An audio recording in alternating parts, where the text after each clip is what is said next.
आकाशवाणी औरंगाबाद केंद्र ध्वनी चित्र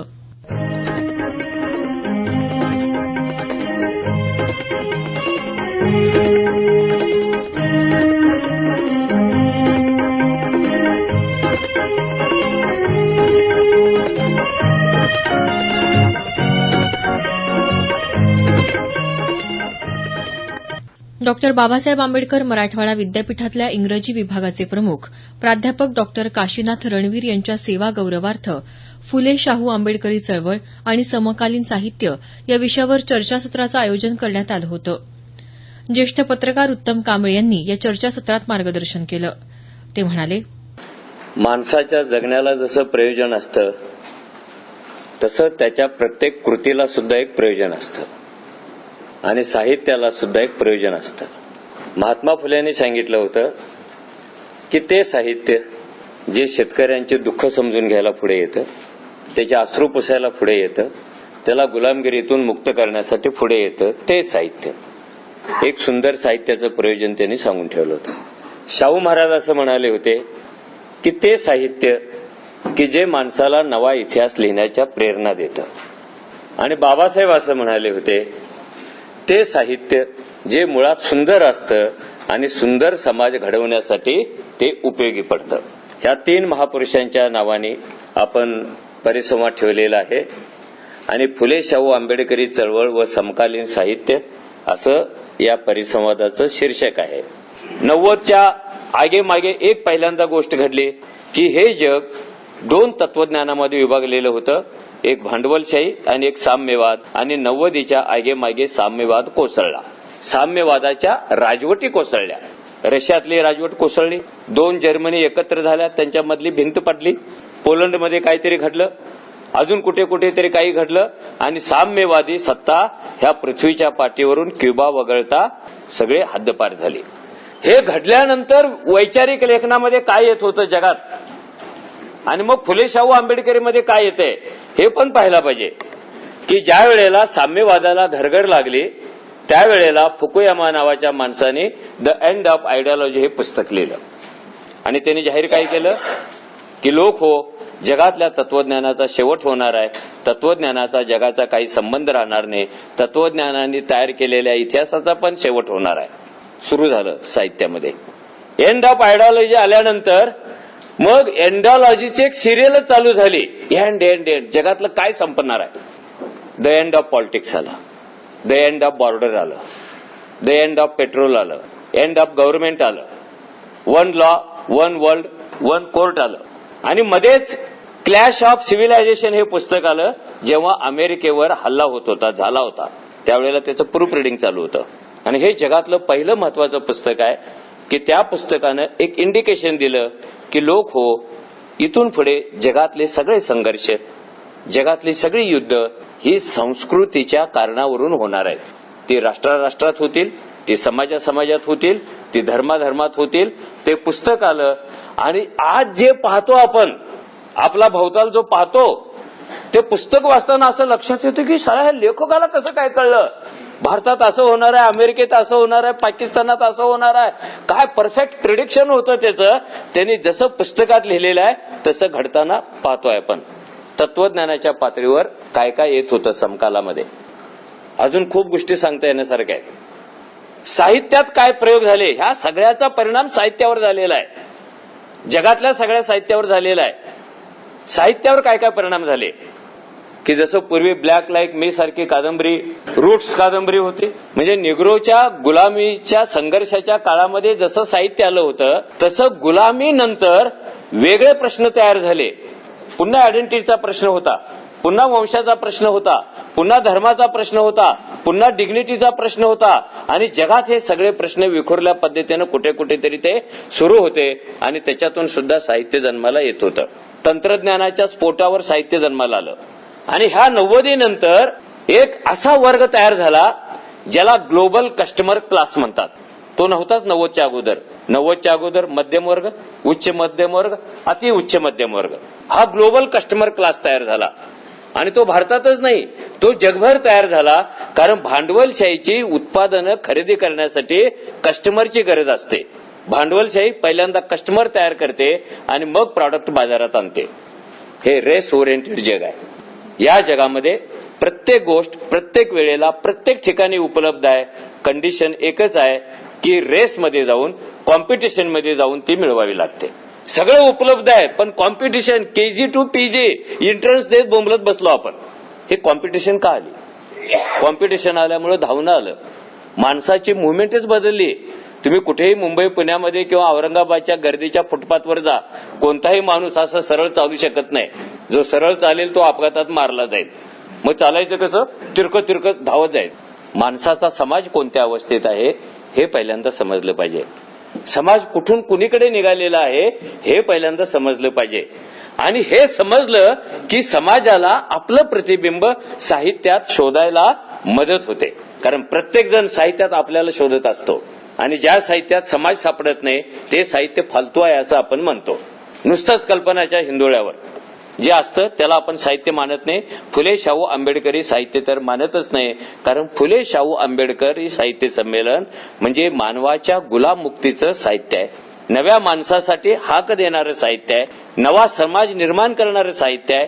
सामाजिक न्याय आणि सोशल डिग्निटी देण्याचा आग्रह धरणारे ते साहित्य आहे. किती आपण त्या साहित्याच्या कपाळावर सांगतो हे साहित्य असं आहे, हे वेगळं आहे, हे अमुक आहे, हे तमुक आहे, आणि ते खरंच तसं आहे. मी नेहमी असं सांगतो, प्रस्थापित व्यवस्था कोणतेही क्रांतिकारी तत्वज्ञान पहिल्यांदा रिजेक्ट करून टाकते. रिजेक्ट फेकूनच द्यायचा प्रयत्न करते. पण ते तत्वज्ञान इतकं सॉलिड असतं की ते फेकून जरी दिलं पुन्हा त्याच वेगाने ते मागे येतं. ते फेकून देताच येत नाही.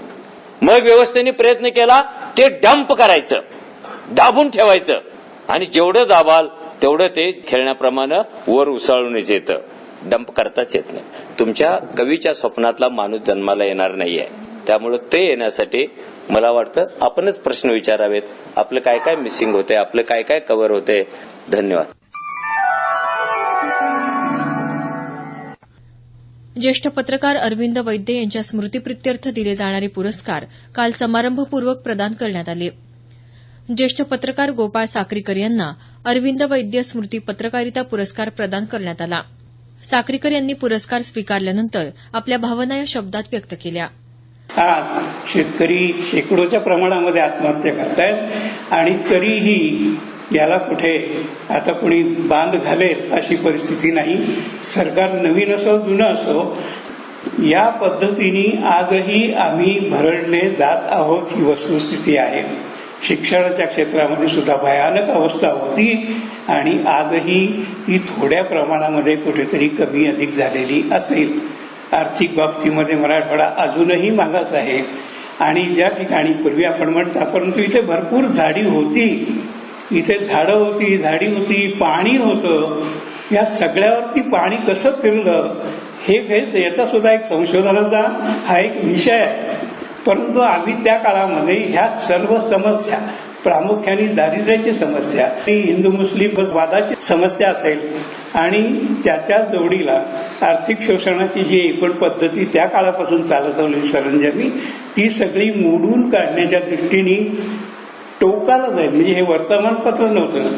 चौबळ नावाचे एक पोलीस अधिकारी होते. ते म्हणायचे तुमचं वर्तमानपत्र हे वर्तमानपत्र नाही, ते पेटते बोळे आहे. तुम्ही समाजावरती ते पेटते बोळे फेकता, समाज पेटून उठतो आणि म्हणूनच तुम्ही या सगळ्या ह्याच्यामध्ये तुम्ही जबाबदार आहात. आनंदरावनी त्याची काय उत्तरं द्यायची दिली होती.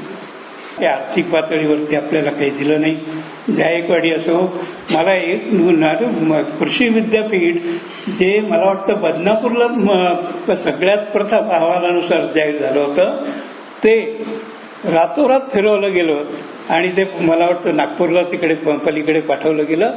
अशा राजकारणामधून काहीही हाती लागलं नाही अशी एक भावना मराठवाड्यामध्ये निर्माण झाली.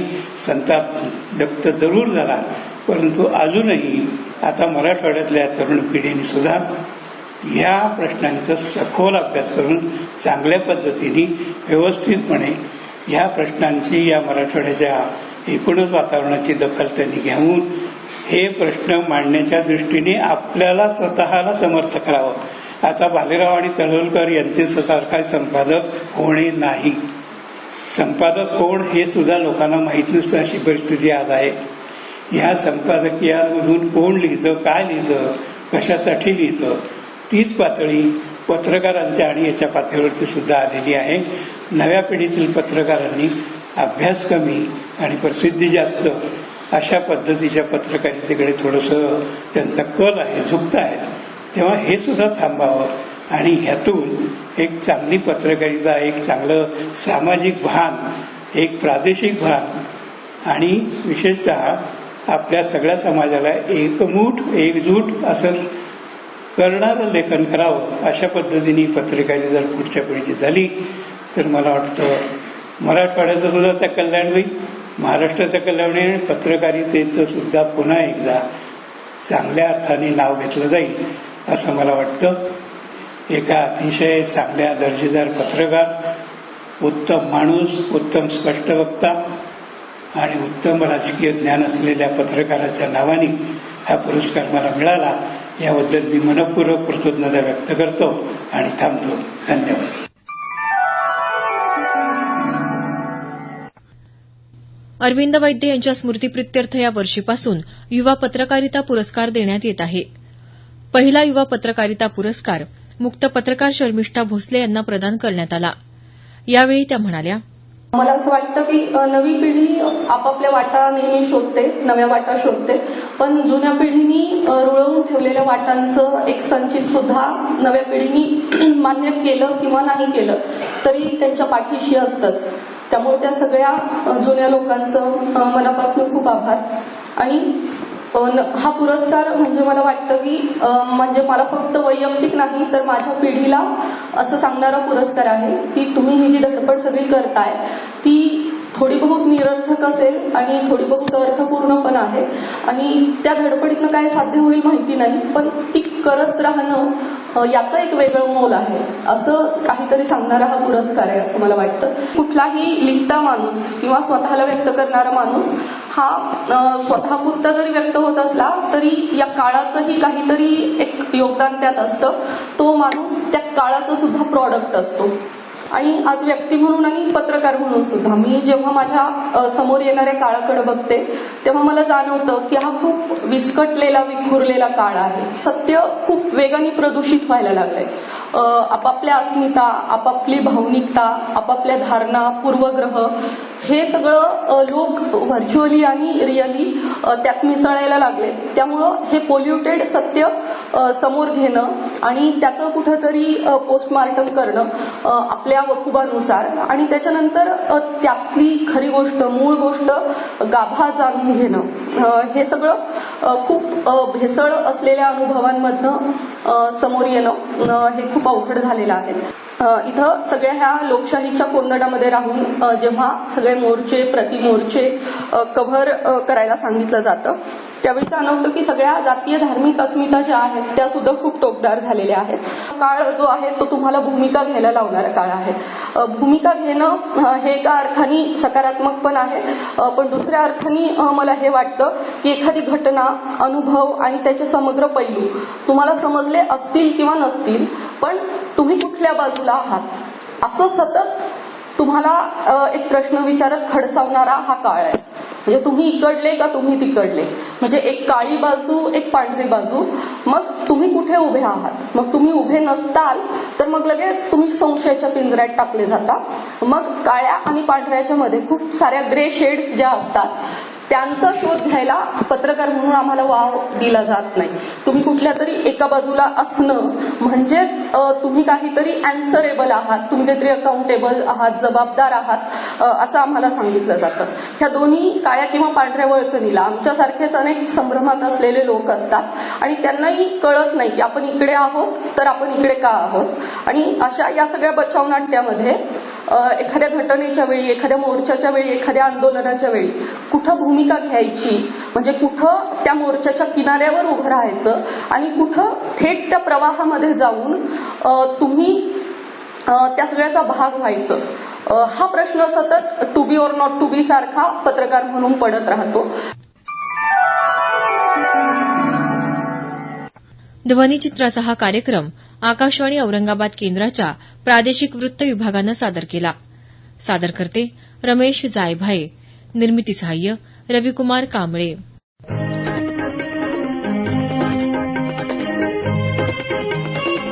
आहे.